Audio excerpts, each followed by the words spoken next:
Hi guys, welcome back to our channel. మన ఛానల్ని ఎవరైనా కొత్తగా చూస్తున్నట్టయితే ప్లీజ్ సబ్స్క్రైబ్ చేసుకొని సపోర్ట్ చేయండి. ఇవాళ మన వీడియో ఏంటంటే రవ్వ బర్ఫీ అన్నమాట. రవ్వ బర్ఫీ ఎలా తయారు చేసుకోవాలో చూద్దాము. ఇది చాలా ఈజీగా అండ్ తొందరగా అయిపోతుంది. స్వీటు చాలా పిల్లలు కూడా చాలా ఇష్టంగా తింటారు. మనకు చేయడానికి కూడా చాలా ఫాస్ట్గా అయిపోతుంది. ఎక్కువగా ఇంగ్రీడియంట్స్ కూడా ఏం అవసరం లేదనమాట.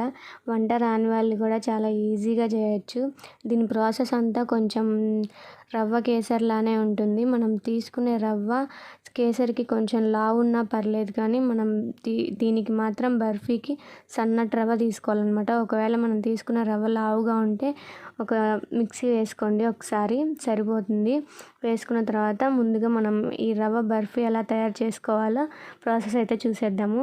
ముందుగా ఒక ప్యాన్ తీసుకొని దాంట్లో 2 టేబుల్ స్పూన్లు నెయ్యి అయితే వేసుకోవాలన్నమాట. నెయ్యి లేకపోతే ఒకవేళ ఆప్షన్గా ఆయిల్ అయినా వేసుకోవచ్చు. వేసుకున్నాక మనం తీసుకున్న ఒక కప్పు రవ్వ అయితే వేసుకొని కొంచెం గోల్డెన్ బ్రౌన్ కలర్ వచ్చేలాగా వేపుకోవాలన్నమాట. హైలో పెట్టేస్తే మాడిపోతుంది. హైలో పెట్టకుండా సిమ్లోనే పెట్టేసి లైట్గా వేపుకోవాలి, గోల్డెన్ బ్రౌన్ వచ్చేలాగా. వేపుకున్నాక మనం ఏ కప్పుతో అయితే రవ్వ తీసుకున్నామో అదే కప్పుతో వాటర్ 2 కప్స్ తీసుకోవాలన్నమాట.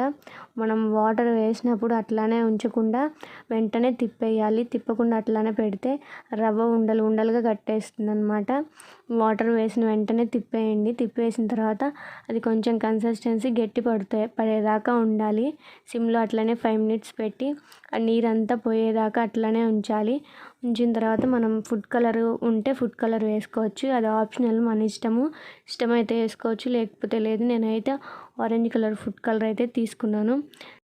మనం ఏ కప్తో అయితే రవ్వను తీసుకున్నామో అదే కప్పుతో అయితే షుగర్ని కూడా తీసుకోవాలన్నమాట. ఒక కప్ షుగర్ అయితే వేసుకున్నాను. షుగర్ వేసుకున్నాక కొంచెం ఆ కన్సిస్టెన్సీ అనేది లూజ్గా అయిపోతుంది. మనం దాన్ని తిప్పుతూనే ఉండాలి. తిప్పకుండా ఉంటే అట్లనే అడుగు అంటిపోతుంది అనమాట. అది బాగా గట్టి పడేదాకా తిప్పాలన్నమాట. తిప్పిన తర్వాత ఒక టేబుల్ స్పూన్ నెయ్యి వేసుకుంటే టేస్ట్ బాగుంటుంది. టేబుల్ స్పూన్ నెయ్యి వేసుకున్న తర్వాత ఒక 3 ఇలాచీ తీసుకొని ఫ్లేవర్ కోసం ఇలాచీ కూడా వేసుకోవాలి.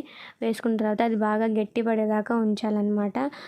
లూజ్గా ఉంటే స్వీట్ సరిగ్గా రాదు, విరిగిపోతుంది. తర్వాత ఒక స్క్వేర్ లాంటి ప్లేట్ కానీ రౌండ్ ప్లేట్ కానీ మీ ఇష్టం, మీ దగ్గర ఏది ఉంటే ఆ ప్లేట్ తీసుకోవాలి. మనం చేసిన కన్సిస్టెన్సీ మాత్రం ఇట్లా రావాలన్నమాట. గట్టిగా లూజ్గా వస్తే స్వీట్ అయితే సరిగ్గా రాదు. తీసుకొని మనం ప్లేట్కి గీ అప్లై చేసుకొని దాంట్లో అయితే పెట్టేయాలన్నమాట. పెట్టేసిన తర్వాత అది చల్లారేంతవరకు అట్లనే వదిలేయాలి. చల్లారిన తర్వాత మనం పీసెస్ కింద కట్ చేసి కాజు పెట్టేసుకుంటే మన స్వీట్ అయితే రెడీ అయిపోతుంది అనమాట. చాలా టేస్టీగా అయితే ఉంటుంది. ఖచ్చితంగా మీరు కూడా ట్రై చేయండి. చాలా టేస్టీగా ఉంటుంది. అదిగాక పిల్లలు కూడా ఇష్టంగా తింటారు. చాలా స్మూత్గా ఉంటుంది. నోట్లో పెట్టుకోగానే కరిగిపోయేటట్టుగా ఉంటుంది. ఖచ్చితంగా ఒకసారి ట్రై చేసి ఎట్లా వచ్చిందనేది కామెంట్ చేయండి. మన వీడియోస్ కనుక నచ్చినట్టయితే ప్లీజ్ మన ఛానల్ని సబ్స్క్రైబ్ చేసుకొని సపోర్ట్ చేసి లైక్ చేయండి అండ్ షేర్ చేయండి, కామెంట్ కూడా చేయండి. ఇంకా మంచి వీడియోస్ చేస్తాను. ఇంకా మంచి వంటలు వస్తాయి. అట్లనే డైలీ వ్లాగ్స్ కూడా వస్తాయి. ఈ వీడియో అయితే ఇంతే. Bye guys.